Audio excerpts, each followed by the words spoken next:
Hi guys, I feel a bit confused today and absolutely exhausted by the way. And in this video I'd like to show you what does the real freelance look like basically. So some examples over here. And recently, well, for about, I don't know, 6 days ago, right? 6 days ago I got this job offer. So the guy was wondering about my C and assembly gig, and we chat a bit, and it turned out that it's just a simple assignment he wants me to make. And well, that's not really difficult. It's about the prime numbers. You have to just use this sort of pseudocode and write this in assembly language. But later on it turned out that he wants this in the Visual Studio, and I don't have it, and she asks me what do I use, and I say the text editor, and then he says like, I just want to show you one little thing here. He wants okay, yeah, he asks what is NASM, and that's the net wide assembler. That's the assembler I'm using. And I'm telling about this, and he say, I use Visual Studio. Is your code work there? I want the assembly code. So this means that the guy doesn't really understand what are we talking about, and I'm telling him that Visual Studio's IDE is not an assembler. And then and I'm wondering, so what kind of assembly he uses, and he sends me this, I don't even know what is this, but as it turned out later on that the Visual Studio on Windows have like built-in build options for mass assembly. So that's Microsoft Macro Assembler. So that's the exact dialect he wanted his code to be written in, and we chat a bit more. And then I had a very kind of lots of issues, and finally it worked. And what I had to do in order to make this actually possible, just let me show you the file here. So I had to basically install the cross-platform environment for to be able to run the mass code on Linux. For it's usually could be only run on Windows, and that's really not that easy. Well, and finally I ended up, the first thing I did, I've written this program in C for sure. There's lots of you know, kind of ways how you can implement the how you can implement prime numbers finding algorithm, and this is one of them. And the particular task he was talking about was really about to find the solution this particular way. So first I did this in C, as they always suggest to do, and then I did this in assembly. And here is the code, the final code, so it's lots of commands here.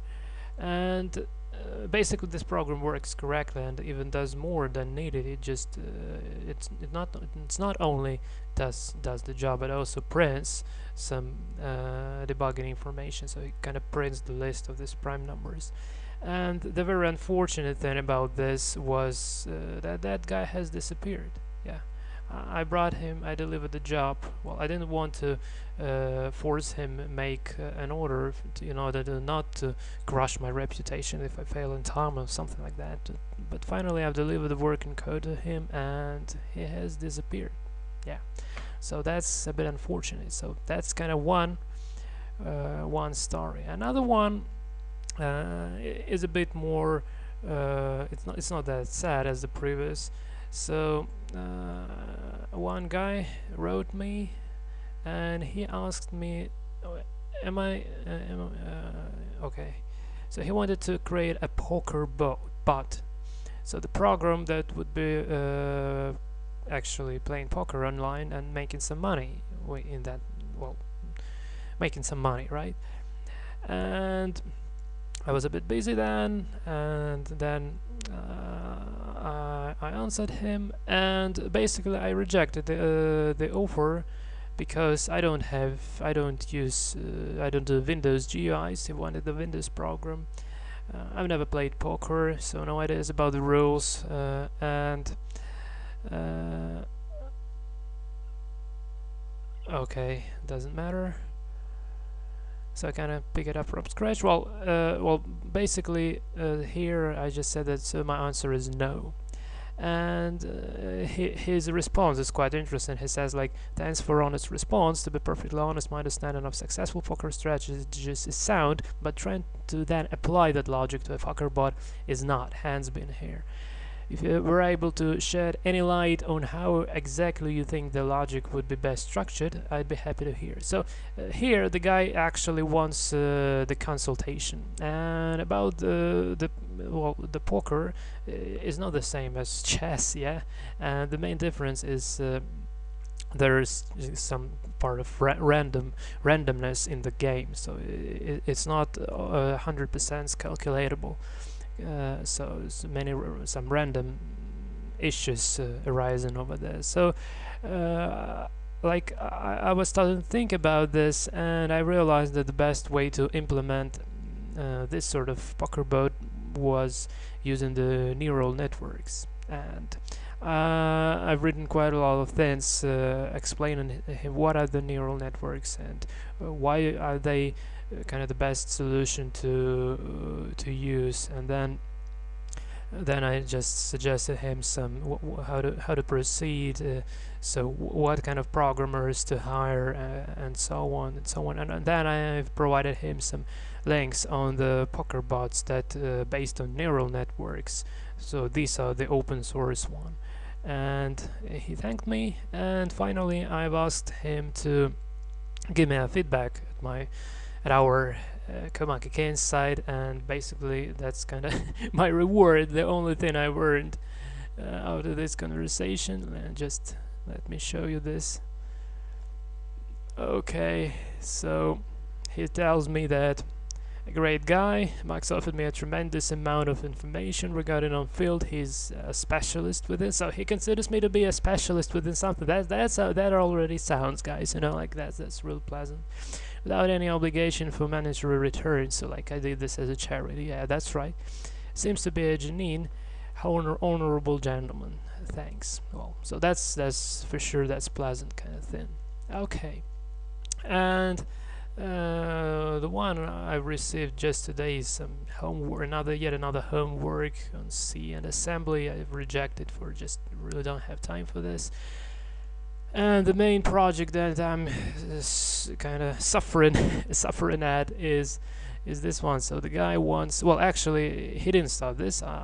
Instead, he did a buy request, and I have picked that buy request up and tried to understand whether I can help him or not. And basically what he wanted to have is, so he had a Python script that was making some web scraping from the site related to astronomy, like something related with planets, their positions on the sky, something like that. I'm not sure. Well, but he wanted he wanted to scrape quite a big amount of information out of that site, and the problem he got to is actually he started to get it banned. Yeah, and he wanted me to create two things: the multi-threading along with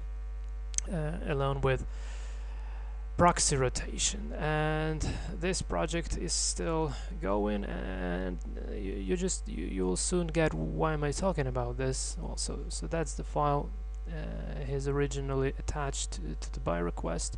So it's not the most ever brilliant Python code ever, well, but still it works. It uses a bunch of libraries, so he uses requests and URL lib for HTTP requesting, but basically he actually uses URL lib, and requests is just a dependency for the URL lib. And a beautiful soup for, and that's needed for parsing the response of the server, and open YXL and PYXL, sorry, and that's the package that provides you an ability to write to create XLS Excel files, and also the standard time module that lets you calculate the time spent for the program running. And like from the code perspective, I didn't do much, especially bearing in mind that it doesn't really work as expected as he wants, basically. But still, I had 14 hours marathon yesterday on trying to do this, and I was really exhausted, and that's actually why I'm basically recording this video. So I've provided him this little two constants to deal with the multi-threading constant and the rotate count. And rotate count is the number of requests per one proxy. So what I did here, so his big while loop was encapsulated in the get planets function, which takes the request count as an argument. And here at the end, what I did, this little 3 lines added a multi-threading to this code. And like you might wonder that 3 lines of code is not much, but well, bear in mind that I'm not really a professional in Python. I just did read a couple of things in Python a long time ago, but I had to kind of pick it up from scratch, and that wasn't really that easy. And the other thing, it was actually writing these 2 functions, so rotate proxy and the get next proxy. So what rotate proxy does, it processes a list of the proxies that is loaded from this working proxy.txt file, well, which is scraped from the kind of free resources over on the internet. And basically he stores this in a list. I don't really remember where is it. So okay, proxy items, so it's proxy items becomes a list, and then he tries the rotate proxy function. What it does, it tries every link, every single proxy to and trying to connect to this link, and if it succeeds, then it returns the response code of 200s, which is success. And otherwise, if it's not if it succeeds but the return code is not 200s, then it returns 0, and on exception it also returns 0. And both cases he increments the next proxy variable to pick basically the next proxy in the list. And this function, get next proxy, runs the rotate proxy function until he finds the very working one, the very working proxy, basically. And the trouble with this particular library is that when I kind of set up the proxy environment over here in this get proxies, it's supposed to be like happen in global scope. Well, but basically on the practice for some reason it doesn't. Maybe it's about the Python version, maybe it's something else, maybe the URL lib is not longer supported, something like that. I have no idea, basically, but I've tried a lot of things. So here I tried to set up the proxy to the previous working one again, and it also didn't work. And after 14 hours work and research, I've finally realized that what he uses is called like urllib.request.urlopen method, and instead in the much better way and much more predictable one to use is actually request .get. So from the request package over here, and then late at night yesterday, I've even found some sort of code explaining how to see whether the outgoing connection is going via proxy or not. So just the response message actually tells you about that. So and also in cooperation with the beautiful soup, well, it also can be used. That's basically what am I supposed to do today, but still I have no idea whether this works or not. And by the way, this job costs $20, and I really doubt that I get those, because like he would pay only in case if if this script will scrape kind of tones of information, and even if he doesn't get banned with the proxy, with the IP address, then there is also lots of weird disaster like user agent rotation and headers and spoofers, and so that's, like, the scrapping is a very tough business, I must say. And as far as I've dived in this, I realized that really in great detail. So when I was making my geocoder, and it's covered in the previous video, basically that was on kind of on JavaScript, but the kind of, like, the customer wanted basically the same thing. He wanted the proxy rotation also, and he wanted actually to get all the information in one row, but that violates the policies and terms of use of OpenStreetMap website, hence it's not really that easy to implement. So like, it's more like starts being about hacking rather than programming, and I'm not really sure whether I'm about to pick this as my path or not. I really doubt at this particular moment. And also I did I've registered an account at Upwork, and when here you just look for just find the jobs, something like that, it also gives you like many offers, but you look at them and you don't really know which one to pick, basically. So now I'd like to say basically what's the message of this video. So when we are freelancing, then the most probably ever difficult thing to consider is actually your path in this in this field, and it's not really that easy to understand who you are, where you're going to, and this are completely two different things when you code for fun, when you code for yourself, or when you code to solve somebody's solution. So freelancing is all about just like solving somebody's solutions, and in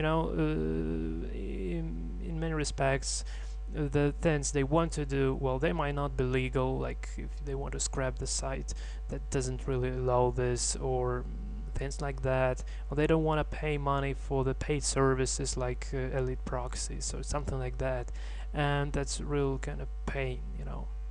So I don't really know how am I supposed to go further on. Well, talking about this particular proxy rotation stuff, and anonymizing your IP address and making your script look like a real user on the web, I came up with an idea that I want actually to write some sort of library, like anonymizing library.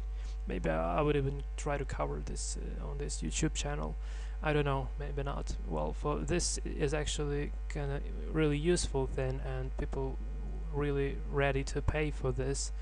Well, but still, like when you dive in deeper and to some sort of specialty, when you're trying to get more specific and focusing at the needs of your customer, it's often really not that easy to find your way over there and not to lose yourself. And basically, that's the most kind of difficult thing.